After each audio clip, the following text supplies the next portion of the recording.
right, to learn more about Indonesia-Finland bilateral relations, we now have with us Finland ambassadors to Indonesia and Finland ambassadors designate to ASEAN and Timor-Leste, His Excellency Pekka Kaihilahti. Yes, welcome, Excellency. Thank you so much. We are very excited because in the chit-chat before we went on camera, you told us that you have a deep connection to Indonesia. You've been here before. So can you tell us, can you share with us a little bit about how you were introduced to Indonesia the first time? Okay, thank you so much. I mean, great pleasure to be here. Indeed, I was here the first time in the mid-1990s. That was before Reformasi. I was preparing my master's thesis on ASEAN cooperation. I had interviews here with the Indonesian officials and officials from the ASEAN Secretariat.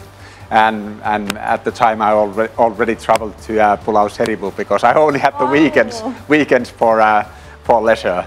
And then afterwards, I mean, my father-in-law, who used to work in forestry sector, he worked in Kalimantan and in Sumatra. So we came over to Indonesia to spend, you know, for instance, Christmases and so forth, a couple of times in Bali. Oh, beautiful. Nice. It's nice to hear that now before your official posting here in Indonesia, you've already well established a connection with Indonesia. That's right.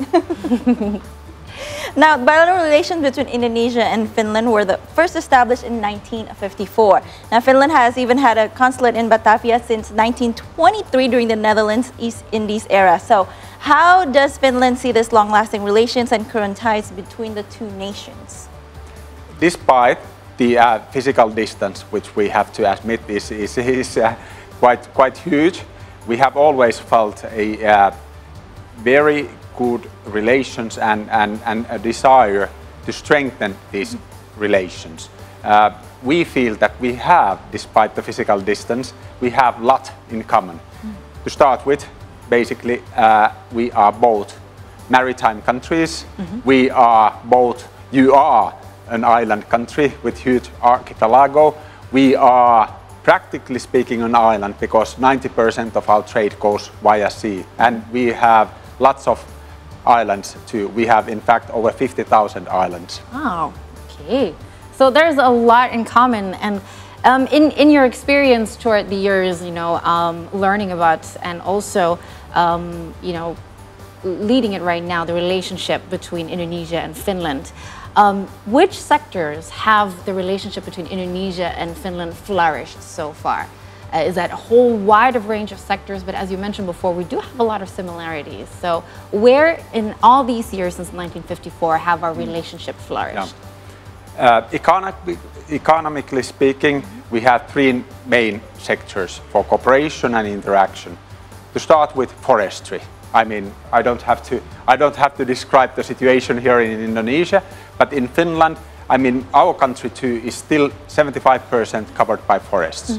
And out of the 5 biggest forestry sector companies, globally speaking, 3 come from Finland. So there is a natural connection here, and that was one of the reasons my father-in-law used to work here in Indonesia. Secondly, I mean, we are a high-tech country, in particular, you know, telecommunications and computerizing and so forth. And so, therefore, digitalization and smart cities is the second sector. And we are ready, we stand ready, and we are already cooperating with Indonesian authorities when it comes to building up your new capital in Nusantara. Oh, certainly. Thank you for the support for Nusantara. That's great to hear. So where do you think can new sectors be of future potential to work together in Indonesia, with Indonesia? Outside of, you know, the economic sphere, we have lots of cooperation, already existing cooperation in the field of education. And we believe that here we have a lot of scope for strengthening the cooperation. And then one very potential sector would be health tech. Yeah, we are all, you know, living longer and longer lives, and this is a field which is developing fast. Certainly is, especially since COVID realized how important it is to have not just health but tech. Yes. Yes. Now, His Excellency, Indonesia is currently holding the ASEAN chairmanship after accomplishing a G20 presidency last year. How does Finland view Indonesia's leadership with the current global issue?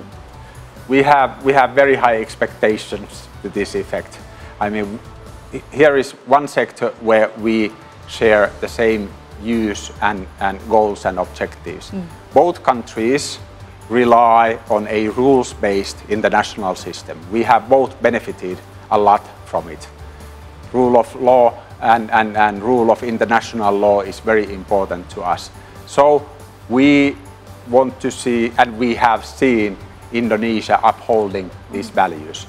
And this is the overall goal, but we in Finland, we always feel that, I mean, declarations alone are not enough. You need also practical action. Yeah. So what we try to do, and this has been reciprocated by Indonesians, is that we work on multilateral fora on many common projects and initiatives.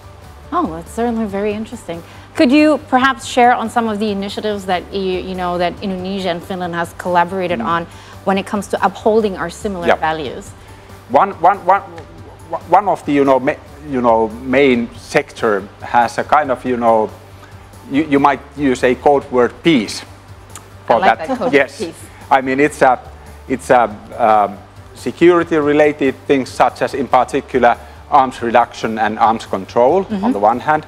Then the second peace related sector is peacekeeping, and where, by the way, Indonesia is one of the superpowers. I mean, you have around 3,000 troops all over the world in peacekeeping operations, and in some places we are jointly. For instance, in southern Lebanon, there are Finnish troops and there are Indonesian troops. And then the third peace-related item is peace mediation and peace building.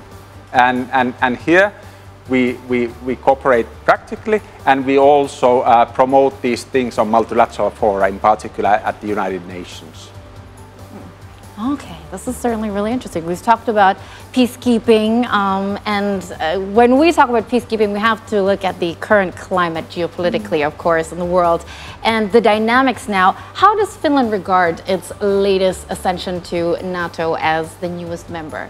How does this membership deliver much difference, and amid the current escalation of the Russian-Ukraine conflict, since you border you share a very long border with Russia and history as well. Yeah. We do share a long border. I mean, it's 1,340 kilometers long border, land border with Russia, and we also share a long history with them. Yeah. I mean, just to give you one example, the first peace treaty between us, or we were at the time part of Sweden, and Russia, was signed already back in 1323. So we have had our share of crises and conflicts, unfortunately. We have tried to build bridges always and over the past decades. And in this respect, this was a drastic change. It was from our perspective, almost an existential question.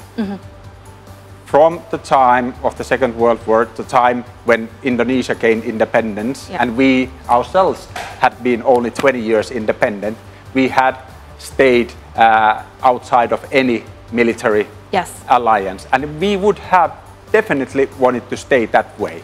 But then when Russia started the war in Ukraine, it was, as my president said the first day when he made a television speech, that now the masks have been taken off, and all I can see is the face of war. Meaning that there isn't much you can do about it. You have to prepare for the long haul, and we are a small nation with a huge aggressive neighbor, so we have to have a coalition. We have to join forces with others, otherwise we are too weak. So we decided to join NATO. Before the war, only 20% of the population was in favor of joining NATO. The next day, it was over 50%, and over the couple of weeks, it kept increasing. This is the sorry state of the situation right now. People wanted to make sure that the government's also here to keep the people safe first.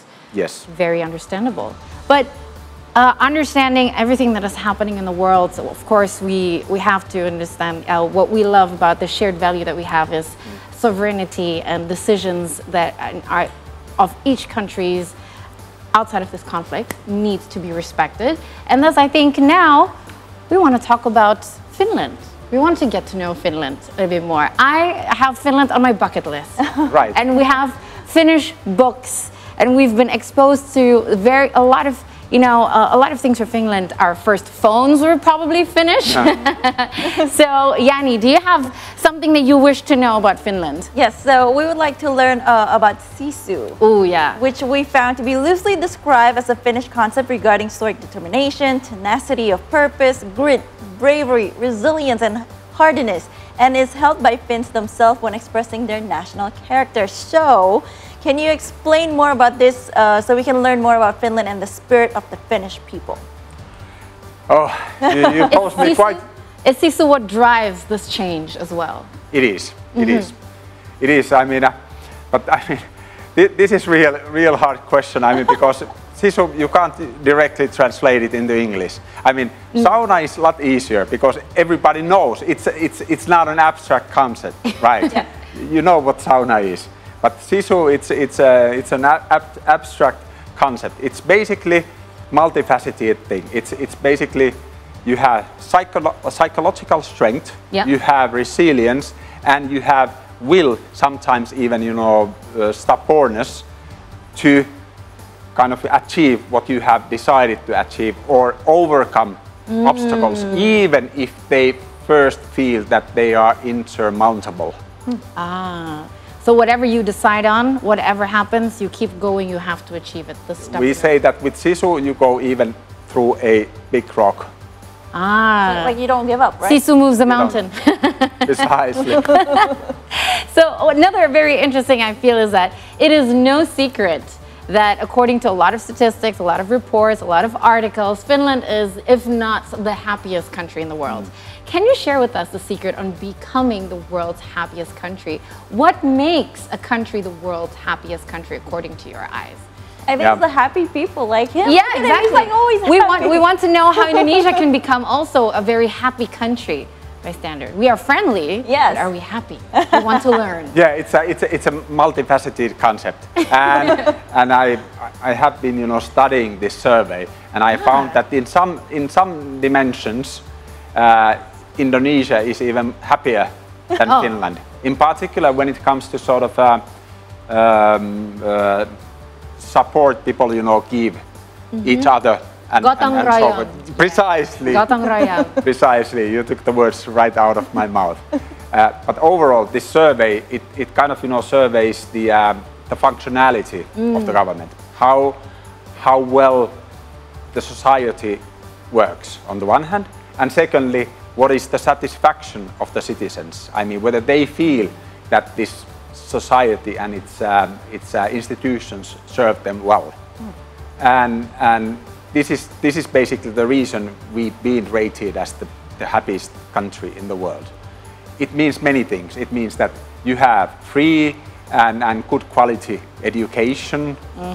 You have good health services. You have social services. For instance, you don't have to fear of losing your job. Right. Of course, you have to try to find a new job, but in the meanwhile, the society helps you so that you don't, because of losing your job, you don't lose your housing and so forth. It's basically the fact that you are able to enjoy your life in a well-functioning society. But I have to tell you that, I mean, yes, this is a survey, but when you go on the street, I believe I have seen a lot more, happy faces here on the streets of Jakarta than in my capital. You know, I actually Googled, it's like, why Finland is the most happiest? So it says Finnish people value cooperation over comparison. They focus on the positive aspect of people around them. They practice kindness and choose not to compare themselves to others. So rather they focus on their own values and what personally brings them the most happiness. So, you know, it's actually a good advice. Like, don't compare yourself to others. Is that taught in your educational system? I'm very curious because if that is ingrained in the people, it means it must be a common concept among your people. How would I put it? Yes, it has been, you know, taught in the education system, but it's not only that. You are being kind of, you know, immersed into that system. I mean, it comes from all around you. I mean, it's very interesting because we do have the concept of gotong royong, Right. but I feel like the application itself, it looks like it's a lot more fluent in Finland than it is in Indonesia, and widely so. So we have a lot to learn from each other. I think so. Yes, yes. And I think our producer has one question for you. Yeah. He's very curious about this. We understand that saunas were invented in Finland, as you mentioned before. Precisely.